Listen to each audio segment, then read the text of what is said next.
Welcome to PG Excursions Travel with a Purpose, So You Want to Go to Africa podcast. I'm your host, Tanya D. Woods, attorney at law, and I'm Lauren Lowery, certified international property specialist. And welcome to a podcast for those in the African diaspora who want to visit their ancestral home, hosted by two sisters who know how to transform a simple trip abroad into a cultural bonanza. Full of tips from our own travels to Africa, plus tips from expert guests to everyday travelers to ballers on a budget. Let's get started. Let's go.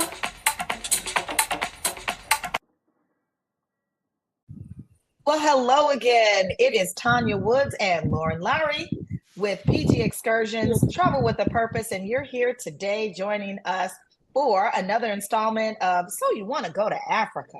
So many people talk about wanting to go to Africa, but they just don't know how to get started. And so we have put together this moment to spend with you to teach you about the exciting and fun ways that you can get to Africa, have an amazing time, and then bring all your friends.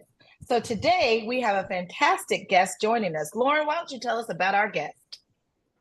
Thanks, Tanya. Ray Massenberg is an American who currently lives in Tema, Ghana. And he's been a fantastic friend of ours for the last 25 years since we were young undergraduates at Northwestern University. Ray used to spend a lot of time at Northwestern. We used to have a lot of fun. But we're so pleased to have been able to hook up with him when we were in Accra in February and March. One of our first friends that came to see us was Ray Massenberg. So Ray, welcome to the PG Excursions podcast. How are you today? I am excellent. But just to be clear, my time that I spent at Northwestern was mostly in the library. Please. And I like to help students with a lot of their problems. And they also went to me for counseling and guidance and spiritual upliftment. That was part of one of my hobbies when I was a young man. Please. First of all, I will start by saying Mr. Massenberg is a member of the Purple and Gold fraternity. What's the name of that fraternity? What's the name of that fraternity? I keep forgetting the name of that fraternity. Ray, what's the name of that frat?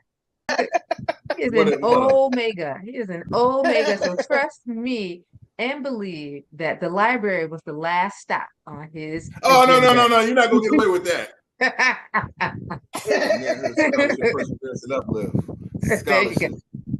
There you go. You are correct. One of our favorite Omegas, honestly, in the world is Ray Massenberg. Ray, talk to us a little bit about your background. We like to start with history. I'm a historian. We all love history. Talk to me about where you're from, where you grew up, and a little bit about your background. Okay. I'm like a regular guy, a kid who grew up on the south side of Chicago. Yeah. I grew up in the wild hundreds that they call it now. Where'd you grow up? I grew up on 104th and Green. Where'd you grow up? Where you have me? Where'd you grow up? I was on 104th and Green. Where were you? Oh, I didn't know you from the hundreds too. Yes, baby. Oh, man, hundreds.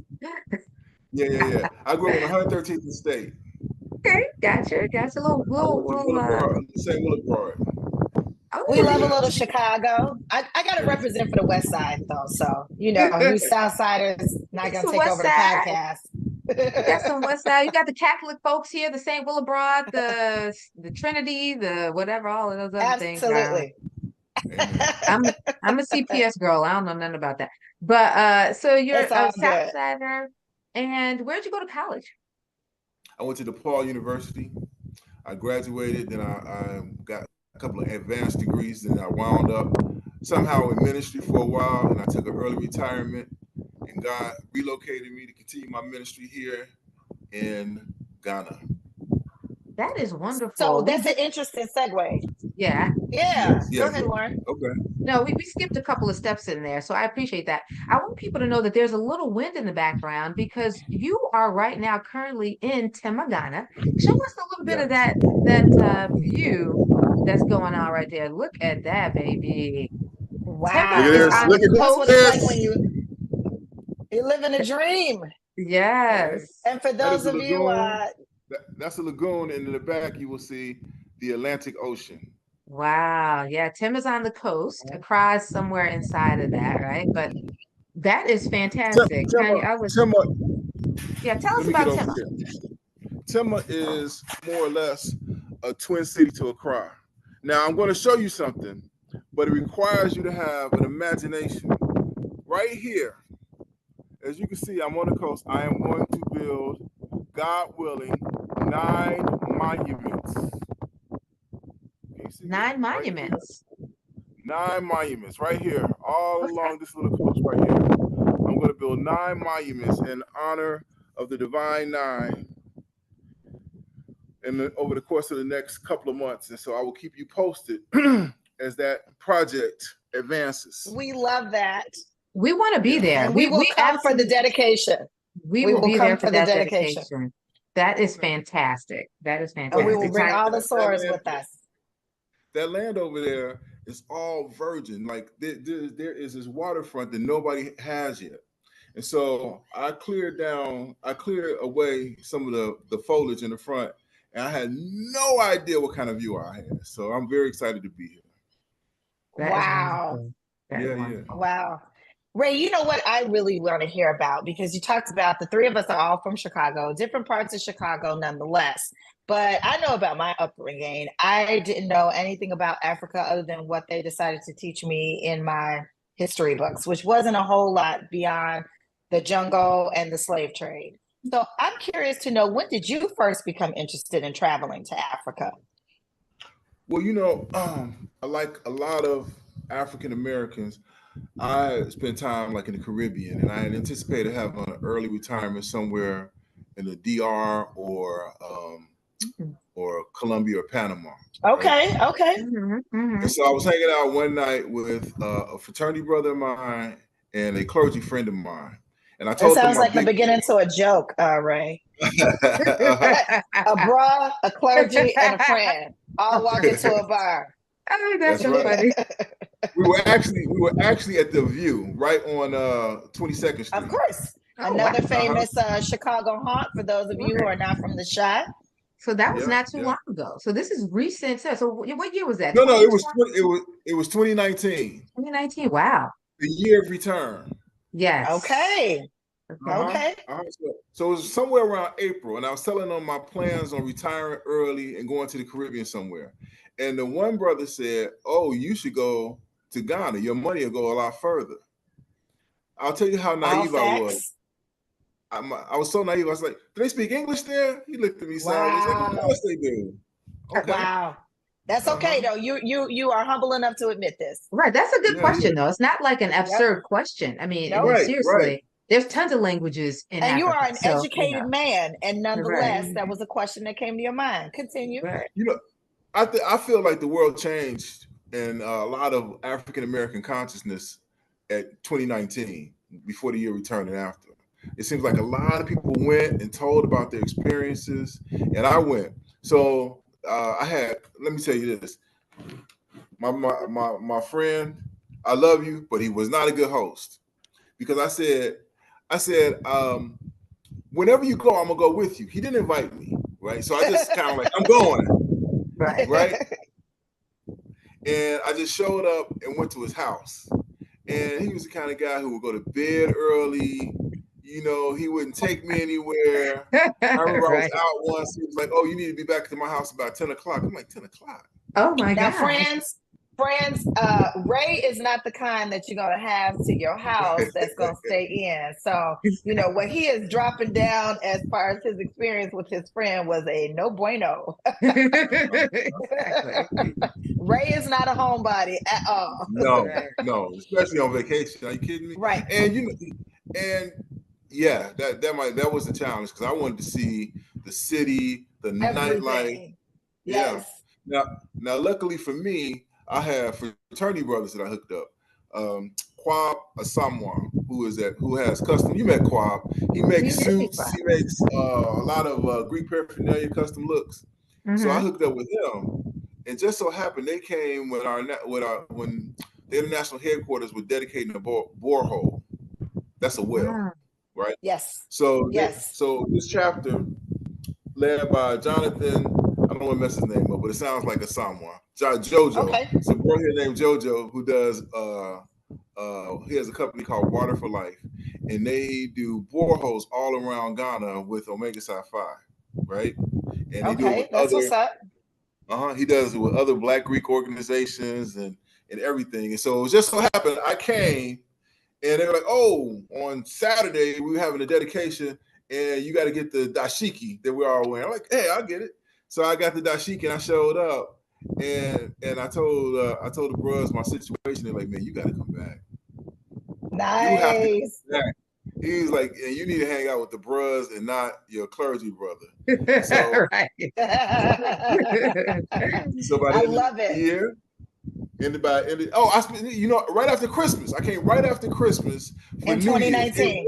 Okay. So then this is Oh, right before the yes. pandemic, right? Afrochella. Then this is right right before Afrochella. the before the pandemic. pandemic. Yeah. Right before the pandemic. And Yes. I came for New Year's Eve, and I saw everything. I was like, I have to come. I love I it. have to come. I love It's it. like on that visit, it's like the Holy Spirit descended upon me and said, "Ray, it's time for you to come to Ghana." I love it. Amen. I So love put it. together a plan, and I put together a vision. I saw myself here. I saw the water before I had the water. I saw the water. I saw my Yes. life here, Yes. and I saw. I mean, It's like, say it again.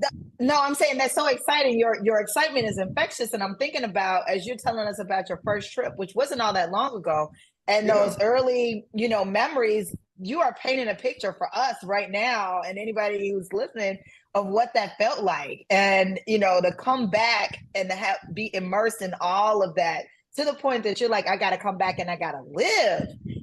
What were you imagining you had to do in order to pick up everything that you knew in America and in the United States and move to Africa? Well, let me tell you this. At that time, I was going through a divorce. I had some young children. I invited my ex-wife. I invited my children. I invited We my love it. parents. I Yes. invited my sister. I invited my brother-in-law. I invited my brothers who would ask. I was like, "You got to go," because the exchange rate varies, but the American dollar is very, very powerful here. I didn't have a real good retirement plan, but I looked at the Ghanaian CD and I looked at the American dollar. I'm like, I could do this. So when I sold my house, I was able to buy this land. I was able to build this structure, and I was able to move around very well.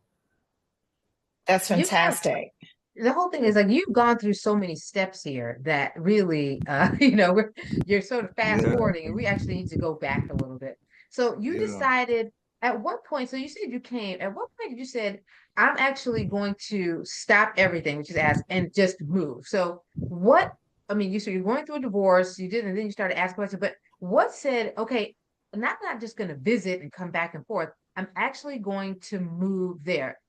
You said the spirit hit you, etc. But talk to me about sort of what was going on. It said Africa is the place, not Jamaica, not somewhere in the Caribbean. I've been to the Caribbean a little bit, and I traveled and everything. The language is a barrier. Right? I went to Spanish-speaking countries. Ghana is an English-speaking country. And I think the thing that impressed me the most is how happy the young people are. In the midst of all the poverty, immense poverty, everybody's happy. And I think part of the issue is that they don't expect as much. And so they appreciate way more. And I got the vibration. And so the difference between, for me, and this might just be 2019, maybe the world has changed. When I came to the Caribbean, it's like I had to explain who I was a little bit. When I got to Ghana, it's like an African American is almost like a tribe of Ghana. Like they know who we are. To a certain extent, they know who we are, but to a certain extent, they know our story. They don't, they don't know the nuances of our story, right? Mm-hmm, and their perception of us is magnificent. The perception of us is very different than I anticipated. Yeah, that surprises me too. That surprises me too that they have. So are you suggest they have a positive, sort of thought about people of color from America? What are their thoughts about us? It's a little bit more nuanced than that, but they Mhm. perceive African Americans as successful, powerful people. Period. If you're African American and you can spend $1,200, $1,500, $900 US dollars to fly around and come to their country, they're like, you are wealthy. And the truth of the matter is, Tanya and Lauren, the truth of the matter is, African Americans are way richer than I ever knew. Now it's not just that we Absolutely. think, we Right. are. And that's Inside amazing. and outside, right? So I think this is one of those topics, Ray, that we often talk about when we really in earnest talk about moving ourselves ahead, not only individually, but as a race, that we have so many gifts and we are so powerful. And the least of our power is actually the money, right? I mean, we can all accumulate wealth to some degree, but really our true power lies in between our ears and in our hearts. Right. And when we put all of that Right. together, that's what's really powerful. Right. And so I hear what you're saying. Right. And it's so exciting to hear that you had such a powerful experience, a positive experience, because I think a lot of African Americans, when they talk about traveling, they almost want to go someplace that, doesn't force them to step outside of their comfort zone, right? And what you did was step all the way outside your comfort zone, much later in life, and embraced and found some, unexpected happiness on the other side. It sounds like people embracing you and welcoming you. That's exciting. Right. That is really exciting. Right. So when you talk to other people, you said you had your ex-wife, you told your kids to come. What exactly would you share with others? Because obviously you're encouraging other people to travel, not only to Ghana, but, to explore Africa as a destination that they may not have thought of before. If you had 3 things that you would tell people why they need to come to Africa, what would those 3 things be? Oh man, I'm gonna start saying things, and I don't know if I can develop a list. Maybe I need to work on that. But number one is the dollar. Okay. You are in possession of the most vibrant, muscular, athletic, sexy, attractive currency in the history of the world. And you might trick it off with Starbucks and ice cream. You might order pizza and Uber. You are tricking off some of the most powerful currency in the history of the world, even with inflation. Right. Even with the economic troubles. That dollar is big and beautiful and powerful here in the third world. Yeah. There's an episode of a show that ran on Netflix called Snowfall. And one of the young drug dealers, he and his girl, they go to Africa.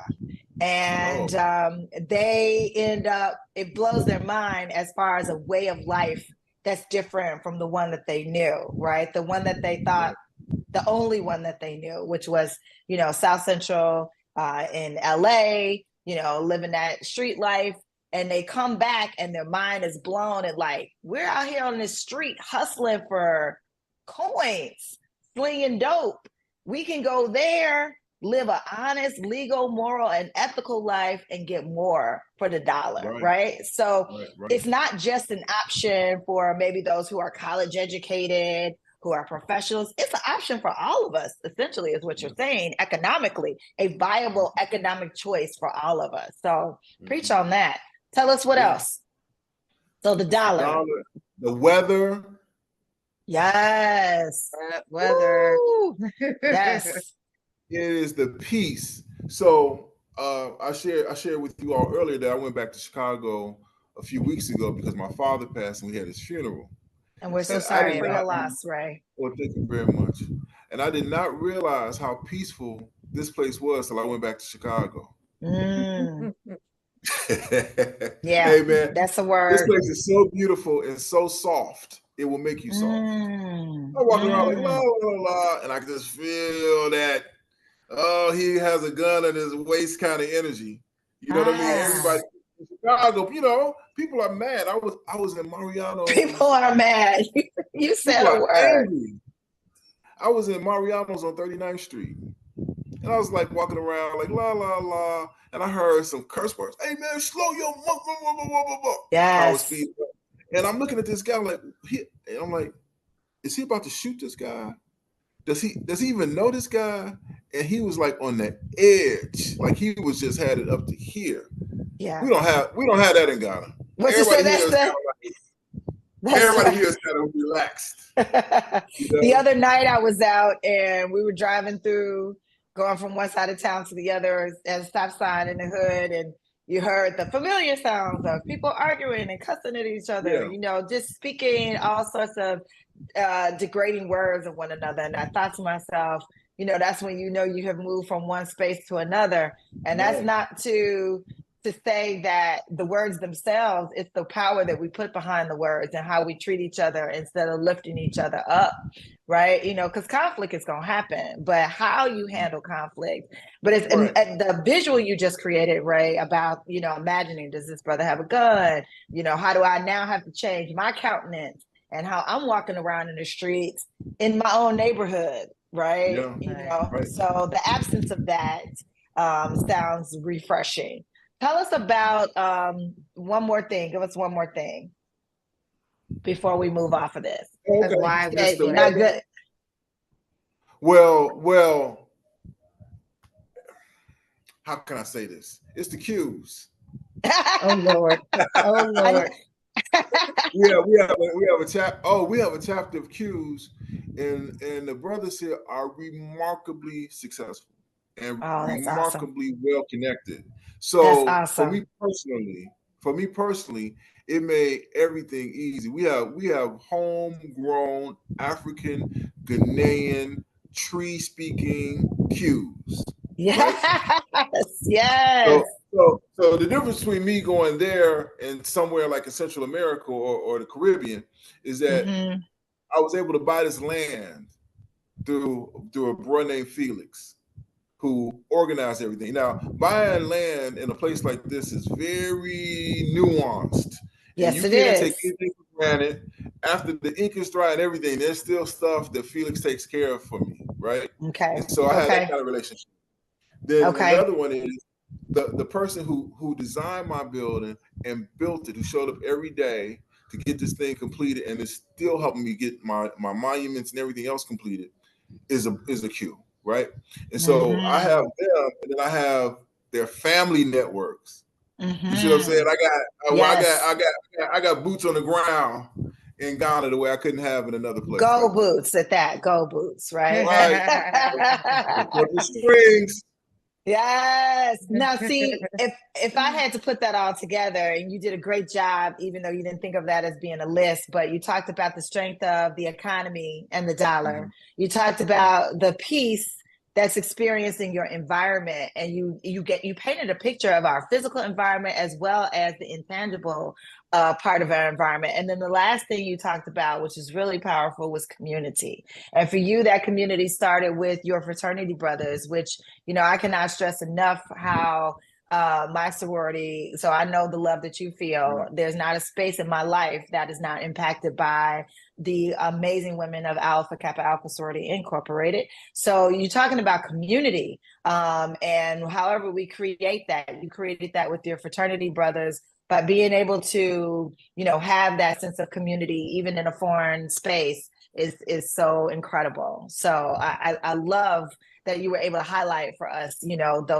those things that you would kind of tick off for others when you're encouraging them to come. The PG Excursions podcast is sponsored by FP Commercial Advisors, global investment consulting for professionals. Contact us at fpcommercial.org.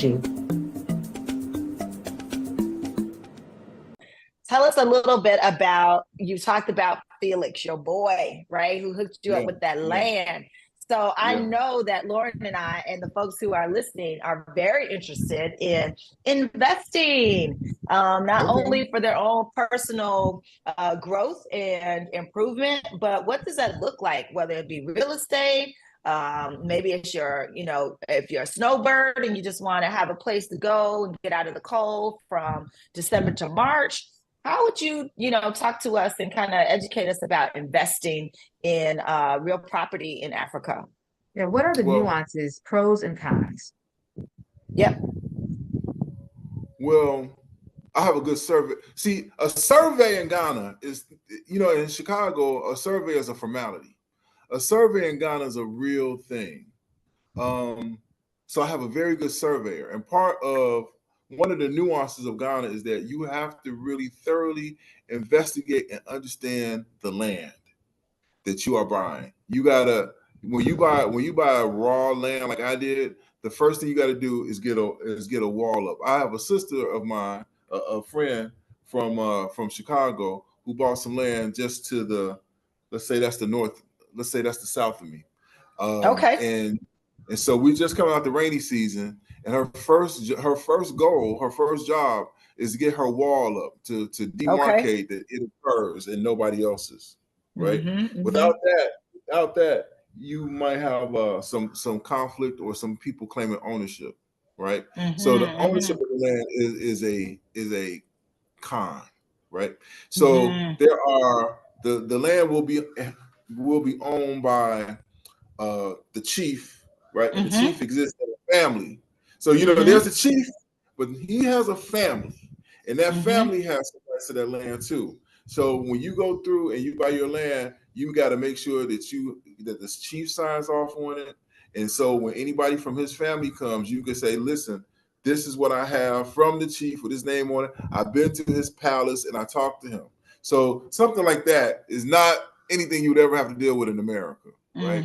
But that's very important in Ghana that you talk to the true owners of the land, that you get a good surveyor to see that if that land has been recorded elsewhere been recorded by someone else. So those are the two main things that you got to talk to. You got to make sure that it's true land, and you have to get your barrier, your walls up to let everybody know that this is your land. So for those who may have not yet made their first trip to Africa, what you will see oftentimes are plots of land where only the walls exist, as Ray is describing, and the inside may not be developed yet. And the walls are there, as Ray is pointing out, to make sure that it is evidence to the world that this is your land. The other thing that we experienced in visiting Ghana were the land courts. And it was really fascinating because, as we know, Africa lies still in between and betwixt, colonialism and what was rightfully belonged to our ancestors. So you have land courts that exist in the colonial system of law, but then you also have the tribunals that still exist in their original form, where their chief is the head, and as you were pointing out, the families. And so that was all pretty fascinating about this very complicated system of decreeing that the land belongs to who you say that it belongs to. So good for you having somebody like Felix. So what would your advice be to somebody like us that maybe we don't have a Felix? How do we find a Felix? So what would we do if we wanted to make an investment in real property? And talk also about the ability to lease property when we get there. Like if people are immediately having someone to stay with, you're not immediately, you have to stay somewhere. Is that available? Do you have to have the year up front? Give us those nuances and maybe challenges to buying something and or leasing something the minute you arrive in Ghana. Well, I know that a lot of people want to buy land in Ghana, but the reality of it is rent is so incredible. Well, let me stop. Let me pause. Ladies like you would not live in an apartment that I would live in, right? You can get a decent apartment that I would consider decent for about $200 US a month. $200 US per month? Per month. Now they would want you to pay the entire year up front. But you can move, like you can get in the same neighborhood, you can get a higher quality place, maybe for up to like $1,000 a month. And that's you have to pay that $12,000 up front. You can't go there talk about you're going to pay month to month. You got to come up in there with 5 figures ready to go. Right. You got to have your so cash. kind of like the way key money works in some Asian countries. And Lauren being our global realtor, I've heard of this, you know, where you have to have it all at one time and maybe even some on top of it. So that's interesting to know. So folks out there, start saving your money like you say for the Beyonce tickets. I know, exactly. Okay, and then so you have to have that money to rent something while you're looking to purchase something. And then what is then the strategy from that point if you don't have Felix? What's the strategy to then finding a great piece of land? And why did you decide on Tema and not in Accra? Well, I put out my feelers for land everywhere, right? I told everybody I met I'm looking for land, and I immediately met people who were less than scrupulous, and my sixth sense kind of kicked in, right? Got it. Like, talk to us about that a little bit. Give us an example so we know our listeners know exactly what to look for. Well, I could, you know, you can get a Felix. I can get you Felix. Right. I can. Felix, we do want to be aware of, again, some of the pitfalls as well. So what was the tip off when you said, okay, there are people who are unscrupulous? Who did you come to and how did they come back to you? And how did you realize that something was wrong with what they were saying? So when I tell you that you have to get a Felix, you have to get you need somebody who is well connected and respected in the community.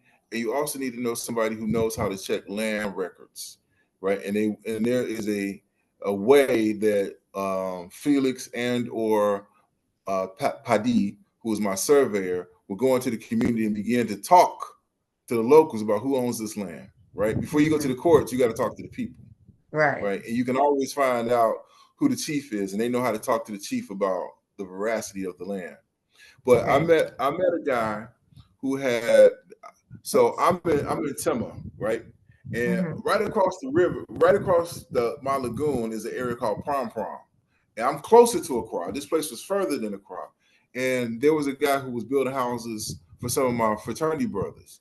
And everything was just very loosey-goosey. Everything was just very casual, like we're going to buy some shoes or something. And I'm like, oh, I need to get a surveyor. And the guy brought out a surveyor, right? And I don't as an American, I don't know the nuances of Ghanaian people, but I knew that this guy was no surveyor. Right. I knew, and they wanted the money in cash. And I'll be honest with you, I messed up. I gave them the cash, and they did the survey. And I woke up like I went home. I went to sleep. I woke up like that's not a surveyor. Right. that's not right. And just to be clear, I'm not going to say that the guy was committing fraud, but it was the way they handled business. It was the way that they were kind of loosey goosey with everything that made me very uncomfortable. And they are dealing with land issues. And I'm not going to say his name is Amos. I'm not going to say Amos. Amos, I'm not saying you're a crook, but don't do business with Amos, people. There you go. Well, I mean, I think that's the thing. There's some Qs over there doing business with them right now. I would not do it. He was doing too much. He was selling the land. He was representing the transaction. He was surveying the land, and he was building. You got to break that up. You got to get a surveyor. It's checks and balances. You need your surveyor to watch the person that's handling the transaction. You need the person to handle the transaction to only handle the transaction. And then you need your builder to be a separate person also. Got it.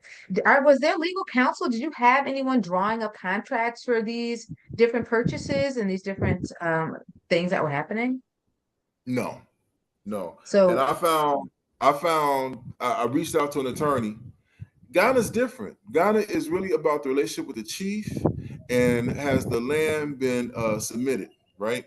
And you got to check the records to see if the land has been documented. Because I called up an attorney, and he was like, "So what exactly do you want me to do for you?" I was like, "Wait a minute. If I have to explain this to you, right? If I have to explain to you why I need to pay you some money to do something, maybe I keep my money in my pocket." Because everybody I said was like, "Oh, you don't need to talk to an attorney." My friend who bought the land down the way, she's Nigerian, And so she's Okay. a little bit more, and she's dealt with land issues in Nigeria, so she's a little bit more diligent than I was. But I don't even think she needed an attorney, and I wouldn't stop her from getting one. And if somebody wanted one, I could probably recommend her attorney, but Hmm.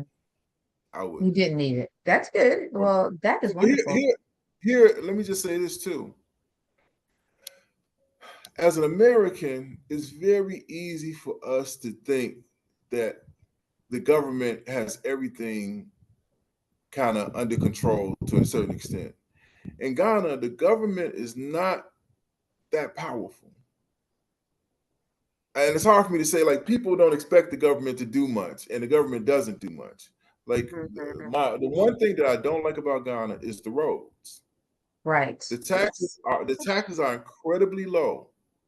They are incredibly low, close to zero. And Wow. that's the kind of roads you get. Whatever kind of Right. roads you can afford. Personally, Exactly. it's the kind of road that you get. I had to clear land and I had to buy gravel to put down myself. And there's no Wow. government coming to save you. So that's another thing you got to take care of. That is really interesting. I think, people don't understand that when I tell them that the roads there are really bad. And at the same time, Yeah. we really am happy that they're not taking sort of other countries' dollars to promote that infrastructure improvement. I mean, if you can do it yourself, like most countries, if you go to some other African countries, China is contributing to the infrastructure and therefore, have some power in these countries. So I feel like you to give a little, you take a little, sort of Right. in that aspect. So, I think that this is the deal. I mean, you've really given us some really high points about sort of living there, doing things there. Are you starting a business there? What are you going to do? Are you just going to live off retirement, or what are you thinking about doing sort of for the future in Ghana? Well, I'm glad you asked. I did start a business when I first got here. It was a rooftop pub, and I positioned it kind of as a local, not really consciously, but I sort of positioned myself as a local pub. So what I'm doing now, I just this week closed down the rooftop, and I am in the next 2 3 months, I will have my beach club open. So I'm moving Big Ray's rooftop, and I'm turning it into Big Ray's Beach Club, and that's where I'm going to have the Divine Nine monuments. I have the pier. I'm going to have music, DJ. It's going to be a really nice kind of place. Oh my God, that is going to be phenomenal. Everyone's going to come and see that. Certainly, all of the expats across the country, I mean, all of the folks around the United States will come and see the Divine Nine and then be able to stay and kick it at the beach club. Like, that's going to be Yeah, super hot. yeah, That's going to yeah. be super hot. And also, I'm going to sort of lean that into the next sort of discussion around really some of the very westernized sort of things that I saw in Accra when I was there. So sometimes people think you're not going to have sort of any taste of, sort of Western, things that we're used to, right? So, one of the first places you took me to was this wonderful restaurant. The next place you took Ty and I was this unbelievable rooftop bar. Was it Sky Bar or Mhm. something like that? Right, There's a lot right. of cool things to do there. We went to a lot of really nice places. Talk to us about sort of if people feel like you're not going to get this sort of Western, sort of experience. If you want a Western experience, it can happen there too. Talk to us about sort of that and that transition between sort of operating locally and then seeing some things that sort of are familiar to you. Yeah. I would put maybe Accra. The capital of Ghana is Accra, ACCRA, and I would say that Accra is similar to it. It has the same kind of energy to me as Atlanta does. Okay. It's kind of fast paced. It's overcrowded. It's loud. It's noisy, and it is fun. Yeah. Right. So I came further out into like the bush, and it's really sort of I'm like in a suburban area, and so Hmm. I felt like I needed to get away from all of that. It was a little bit too fast for me. Oh, So wow. if you want to have a Okay, westernized, I'm just gonna pause. It was too yeah, fast for Ray. So And we kind of like, yeah, I mean, we really didn't go into your background as much as we really should have because sure, you are a Chicagoan, but you're also a former Chicago police officer. You're also a minister. And so you've seen the highs and lows of the energy and the spirituality that you were sort of talking about. And Hmm. for you to say, look, you know what, after that city thing, I've done that, I've seen that, and now I want to go to some place like Tema, where, again, maybe there's just a different feel and, things like that. Like you can do all those things in Right, Ghana. You can right. experience all those different things there, which I think people don't think is Yeah. possible. Like we think it's all jungle. We think it's all like not westernized. Right, right. It's the city energy in Accra is up there with as beautiful and as hectic and as live as you want to be. You asked me if I was going to go to Afrotella. Afrotella is way too intense for me. It's Wow. I went to Afrotella. I went into Afrotella last year, and I don't. I went one day, and I left around 11 o'clock. There were thousands and thousands of people coming in Afrotella at 11 o'clock. It Yes, was a yes. sea of people coming in, starting. And I have no idea what time everything ended, but I was like, that's I need that in like little spurts. Like I Understood. can go into Accra and hang out and kick and come back and have my peace of mind here. Right, right, right. Well, so your first trip to like we went to places like Sky Bar, you took us there and it was just magnificent, unbelievable views, wonderful food, great atmosphere. We went to a wonderful beach club called Sandbox that also Yeah, had an ocean, you're eating at the ocean, basically, right, everything you could right. do. You could be at the pool and eat at the ocean. It was wonderful. What's some of the places you think folks should check out, both in Tema as you I know are creating your own club that we will definitely promote once it's ready. But what are Mhm. some other places in Accra that you know of that people should think about visiting, if they kind of want sort of a westernized experience? And then what some of the places that people should check out if they want a more local experience there? Sure.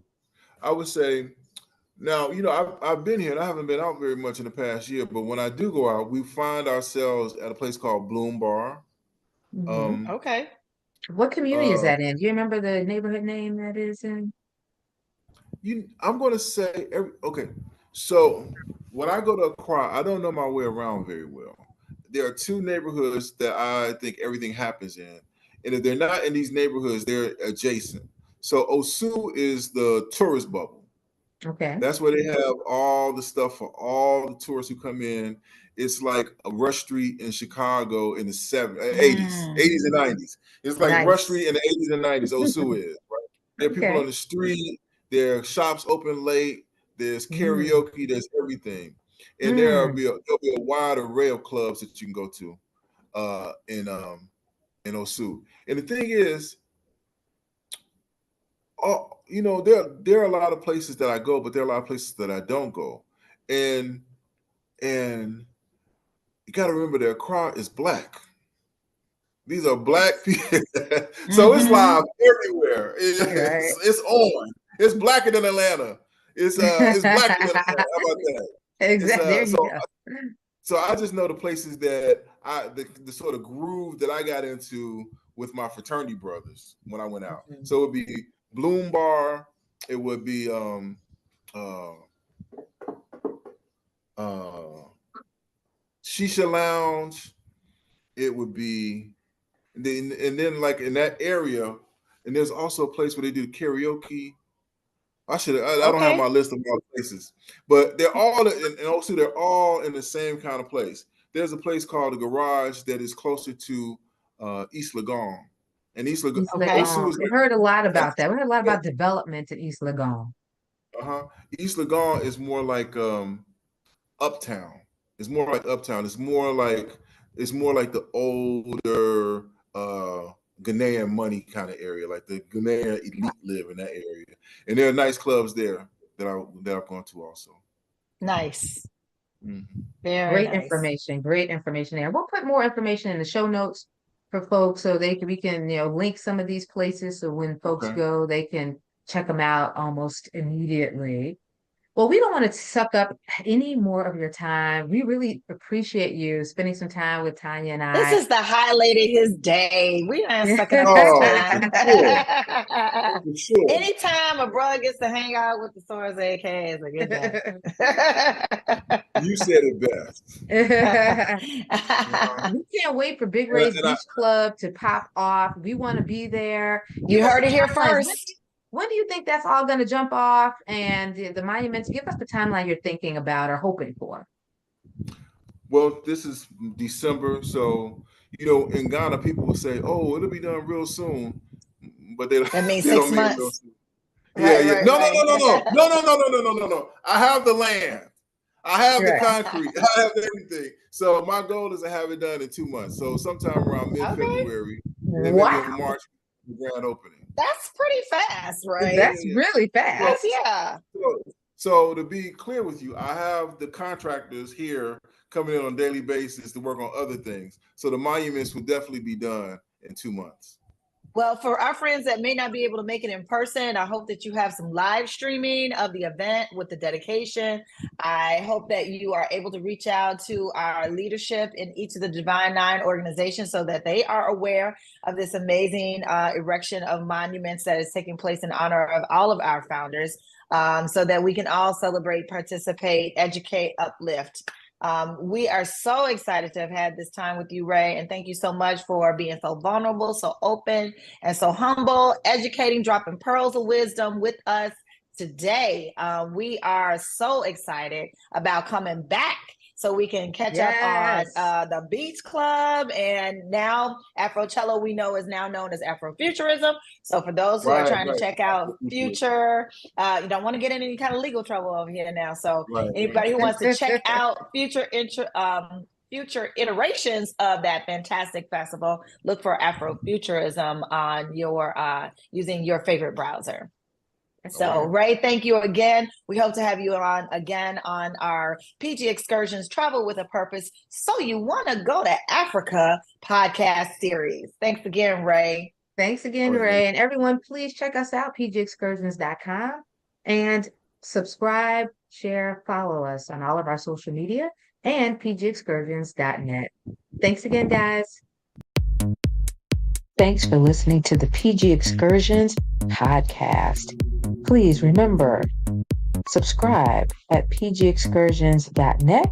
Check us out also at pgexcursions.us.